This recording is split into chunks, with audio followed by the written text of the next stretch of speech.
Perang candu yang berlaku ratusan tahun dahulu membuktikan bahawasanya dadah boleh mengancam dan menghancurkan sesebuah tamadun. Hari ini cabarannya lebih meluas apabila dadah itu berevolusi dengan pelbagai jenis dadah sintetik dan pelbagai jenis dadah yang boleh mengancam dan juga menghancurkan sebenarnya kelangsungan masa depan anak-anak muda dan generasi muda kita. Untuk bercakap mengenai usaha yang dilakukan untuk memerangi dadah secara habis-habisan, hari ini saya bersama dengan tetamu cukup istimewa. Bersama dengan kita ialah Datuk Kasuri Keman, Pengerusi Biro Latihan, Penerangan dan Keahlian Pemadam Kebangsaan. Assalamualaikum Datuk, selamat pagi. Waalaikumsalam, selamat pagi Malaysia. Baik, terima kasih Datuk kerana bersama dengan kami pagi ini. Saya ingat lagi waktu zaman saya sekolah, saya menyertai sahabat pemadam. Alhamdulillah. Tetapi Alhamdulillah, sebenarnya jumpa. kita masyarakat pun nak tahu sebenarnya apa yang dimaksudkan dengan pemadam ni dan apa sebenarnya yang dilakukan oleh pemadam untuk sama-sama menyahut seruan kerajaan bagi memerangi dadah habis-habisan. Memandangkan tahun ini juga adalah tahun untuk memerangi dadah secara habis-habisan. Ya.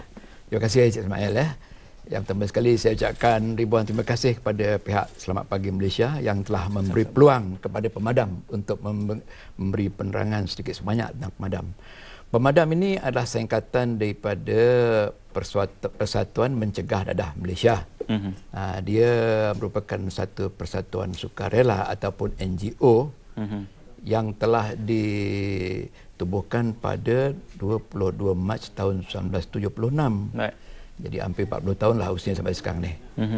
Dan tadi Cik Mail tanya tentang tujuan diadakan pemadam ini, iaitu asasnya daripada segi nama itu Persatuan Mencegah Dadah Malaysia. Jadi pemadam ini bertujuan yang pertama untuk mendidik masyarakat tentang bahaya-bahaya dan akibat-akibat penyalahgunaan dadah. Okey. Begitu. Jadi secara dasarnya tugas pemadam ini adalah untuk mempromosi usaha memerangi dadah ini dan juga menyebarkan kepada masyarakat secara umumnya lah. Betul. Apa perbezaannya dengan tugas ataupun bidang tugas yang dilakukan oleh agensi anti dadah kebangsaan itu? Okey, terima kasih Jamal. Sebagaimana saya katakan tadi, pemadam ialah Persatuan Pertubuhan Sukarela atau NGO. Manakala AADK ataupun Agensi Anti Dadah Kebangsaan itu adalah agensi kerajaan sepenuhnya. Jadi tugasnya kami adalah sebagai NGO yang menyokong seperti mana NGO-NGO yang lain menyokong tentang memerangi gejala-gejala dadah ini. Tapi kami lebih kepada hal-hal pencegahan sesuai dengan nama Persatuan Mencegah Dadah, begitu. Penguatkuasaan itu tidak tertakluk di bawah bidang kuasa. Bukan. Kita lebih kepada pendidikan. Maknanya kita berpegang kepada prevention is better than cure. Sebelum kena itu kita berhati-hati. Kalau dah kena, orang kata tak guna cerita lah. Tidak ada U-turn. Jadi itu maknanya bagaimana Cik Mail katakan tadi, kita memulakan ini daripada peringkat awal. Itu saya gembira bila Cik Mail pun pernah menjadi saya pernah zaman sekolah menjadi masa zaman sekolah menengah sahabat pemadam. Adakah pemadam masih lagi meneruskan usaha untuk terus mendampingi anak-anak muda di peringkat institusi pendidikan ini, Datuk? Masih. Sebab kita sangat percaya bahawa pencegahan ini bukan mula di peringkat sudah dewasa begini. Jadi orang kata melentur daripada rebung. Jadi pada awal-awal lagi kita dah beri beri peringatan akan bahayanya dadah. Jadi ini usaha yang berterusan. Jadi kita terus lagi daripada peringkat sekolah-sekolah rendah pun berterusan. Begitu.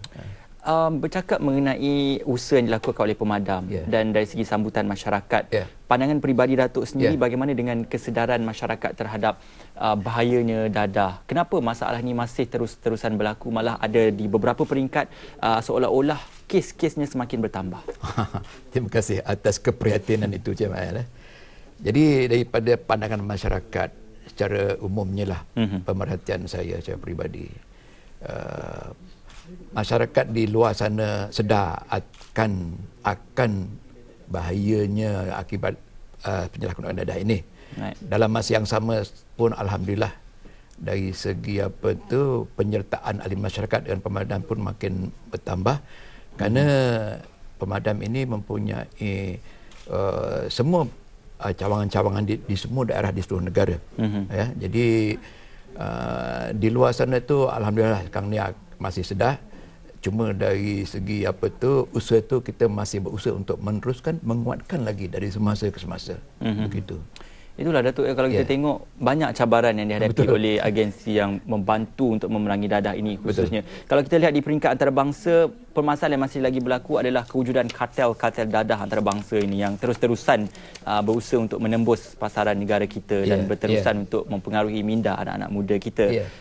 Bagaimana Datuk melihat dalam hal ini untuk sama-sama membantu kerajaan bagi memulihkan mungkin mereka yang pernah terlibat dan juga untuk memastikan mencegah anasi-anasi ini daripada terus mempengaruhi minda anak-anak muda?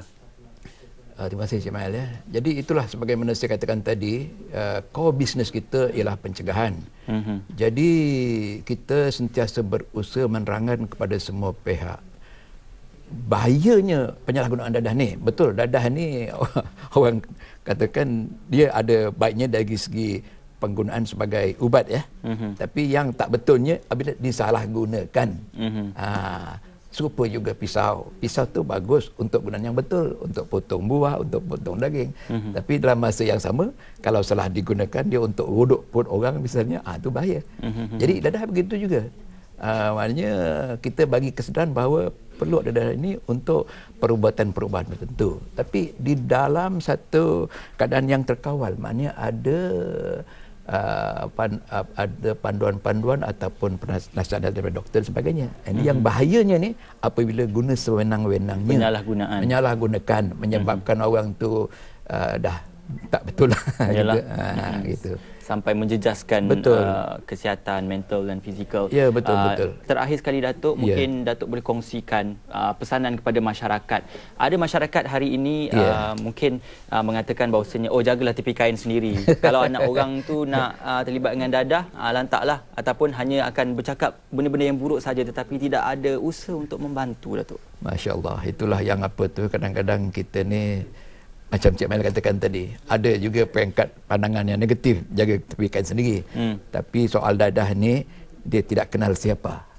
Tidak kenal adakah anda orang besar, orang kecil, tak kenal siapa jantinanya. Kalau sudah sampai waktunya dia menyerang kita, padah yang terima. Dan kita perlu sedar juga bahawa hari ini mungkin bukan masalah kita, hari ini anak orang lain, tapi tidak tahu besok mungkin anak kita. Betul. Ya, itu yang kita berhati-hati. Sebab cabaran sekarang ini dari segi pergaulan, dari segi perhubungan yang sangat bebas, ini mempengaruhi anak-anak muda kita terutamanya. Gitu. Apa antara program-program terkini yang dijalankan oleh pemadam untuk memastikan agar perkara-perkara ini ataupun penerimaan masyarakat ini dapat kita laksanakan dengan baik dan penerimaan oleh masyarakat juga dapat diterima dengan baik? Okey, terima kasih Cik Mail.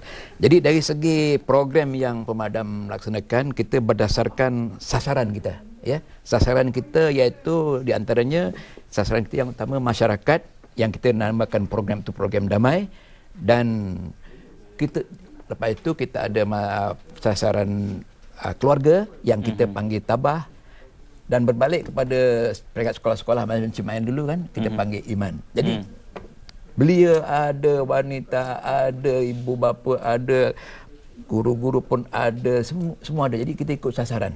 Tidak sasaran tu ada program-program tertentu. Jadi kita lebih fokus lah, insya-Allah begitu. Jadi penerimaan masyarakat pun setakat ini positif dan makin bertambah. Insya-Allah. Itu sebabnya dalam di dalam core bisnes pemadam ini kita memberi pendidikan, penerangan. Jadi apabila penerangan, bila masyarakat faham, dia buatlah. Ini yang tak buat tu kerana tak faham. Dia ingat tu macam Cik Mail katakan tadi, orang tak faham tu dia kan menyebut je, buat apa. Tapi bila kita terangkan, apabila terangkan dia maklum, masya-Allah sangat berguna begitu. Insya-Allah begitulah. Ini usaha ini berterusan je. Betul, dan mungkin dan terakhir sekali saya teringat satu pesanan, Allah tidak akan mengubah nasib satu kaum sekiranya kaum itu tidak mengubahnya. Bagaimana Datuk melihat hal ini? Masyarakat kita juga mempunyai kesedaran untuk mengubah keadaan ini. Apa pandangan Datuk? Betul. Jadi sehubungan itulah approach kita dalam berkaitan dengan perubahan tadi. Kita mendekati untuk mendapatkan hidup penuh arti, pendekatan FAS. FAS ini singkatan kepada Fatonah, Amanah, Sedik dan Tabligh. Jadi itu mudah-mudahan kita akan membawa, insya-Allah mudah-mudahan akan membuat perubahan kepada masyarakat di negara kita khususnya. Gitu ya. Setakat ini kalau Datuk melihat kepada penerimaan masyarakat sebegitu, apa harapan pemadam? Mungkin untuk menjayakan lebih banyak lagi aktiviti-aktiviti berskala besar selepas ini? Ya, insyaAllah harapan pemadam ialah masyarakat supaya menyambut baik apa yang kita laksanakan, objektif murni itu, iaitu memberi penerangan yang jelas akan bahayanya jangan hampiri dan sebagainya. Dan kepada pengadaan dadah, harapan kita dahlah cukuplah, jangan jangan nak mengaut untung saja dengan merosakkan rakyat jelata yang lain. Gitulah. Banyak tangkapan dilakukan, Datuk, banyak penguatkuasaan dilakukan, tetapi bagaimana perkara-perkara ini masih lagi boleh menerobos masuk ke dalam negara kita? Itulah manusia ya Cik Mal ya. Dia bila ada satu action, ada reaction yang lain. Dan manusia kreatif. Kita buat sesuatu, ada dia jalan yang dia nak buat. Itu jadi ini merupakan cabaran pada kita. Jadi maknanya kita pun kena sama step ahead bagaimana untuk mengatasi perkara ini. Maknanya kita kena sentiasa sedarlah apa yang berlaku di luar sana dan pendekatan-pendekatan yang kita perlu ambil begitu. Betul. Saya amat memuji dan berbangga dengan usaha pemadam kerana pemadam bukan agensi penguatkuasaan tetapi untuk mencegah dan juga membantu untuk mendidik masyarakat. Dan juga mungkin kalau boleh kita kongsikan apa sebenarnya yang diharapkan oleh pemadam bagi memastikan masyarakat ini mungkin boleh berdikari sendiri untuk mencari pengetahuan asas berkaitan dadah dan juga cara untuk mengelakkan daripada terjebak. InsyaAllah, itulah yang kita harapkan tadi, segar setiap individu ini mempunyai kesedaran akan bahayanya dadah di samping gejala-gejala sosial yang lain. Karena asasnya dulu bila kita tubuhkan pemadam ini ialah untuk mendidik agar setiap rakyat, setiap manusia di Malaysia ini tahu akan bahaya, akan mudaratnya akibat penyalahgunaan dadah. Jadi insyaAllah dengan cara yang demikian, kalau setiap orang ada kesedaran itu, insyaAllah kita akan berjaya. Dan juga dalam memerangi dadah ini bukan terletak pada satu-satu agensi atau pasukan saja, dia melibatkan pendekatan semua orang, komitmen yang bersepadu semua. Jadi itulah saya katakan tadi, alhamdulillah di mana-mana pihak yang telah sama-sama menyedari dan menyanjung, menghormati perjuangan kami, terutama pada Cik Mail sendirilah, daripada peringkat remaja. Ini memang kita punya kita punya hasrat untuk meramaikan lagi golongan-golongan muda macam Cik Mail ini. Jadi sukarelawan pun boleh ya? Alhamdulillah, insyaAllah most welcome. Boleh. Alhamdulillah. Terima kasih Datuk. Itulah dia bercakap mengenai dadah. Sebenarnya selagi mana manusia berinteraksi dan selagi mana manusia ini masih lagi hidup di muka bumi, masalah itu akan terus berlaku dan inilah cara kita untuk menyelesaikannya. Terakhir sekali Datuk, nasihat untuk anak-anak muda di luar sana yang mungkin terdedah dengan masalah-masalah seperti ini, apa yang boleh Datuk titipkan kepada mereka? Kepada anak-anak muda di luar sana, jadi pemadam ingin memberi sedikit sepatah dua kata, iaitu sayangilah diri anda yang masih muda dan jauh lagi perjalanan, dan sayangi kedua ibu bapa anda untuk kesejahteraan kita bersama. Begitulah. Moto perangi dadah habis-habisan tu masih lagi diguna pakai Datuk Masih lagi. Masih lagi. Maknanya memang itulah di antara kita punya moto dan senjata kita. Setiap tahun. Baik. Setiap tahun kita. Okey, perangi dadah habis-habisan. Itu dia pengerusi Biro Latihan Penerangan dan Keahlian Pemadam Kebangsaan Datuk Kasuri Keman. Itulah dia usaha yang dilakukan oleh Timbalan Perdana Menteri Amat Berhormat Datuk Seri Dr. Ahmad Zahid Hamidi. Tahun ini 2016 usaha akan lebih digiatkan lagi untuk memerangi dadah secara habis-habisan. Pemadam selaku agensi yang turut berperanan bagi memastikan usaha sokongan dilakukan terhadap usaha bagi mendidik masyarakat dan juga memerangi masalah ini secara di peringkat akar umbi, juga turut sama-sama membantu agensi anti dadah kebangsaan dalam bidang penguatkuasaan bagi memastikan agar pertamanya anak muda tidak terjebak dan yang keduanya mereka yang sudah pun terjebak dengan masalah ini boleh berjaya dipulihkan. Dan sememangnya bagi anda ahli keluarga, jangan sekiranya mereka yang terjebak dengan masalah ini terus kita buang, terus kita pinggirkan, tetapi inilah masanya untuk kita mengenal kembali diri kita dan juga mengenal kembali usaha-usaha untuk memulihkan mereka yang sudah pun ternoda oleh masalah najis dadah ini. Penyalahgunaan dadah sememangnya tidak boleh kita terima. Perangi dadah habis-habisan. Kita akan kembali selepas ini dan buat masa ini kita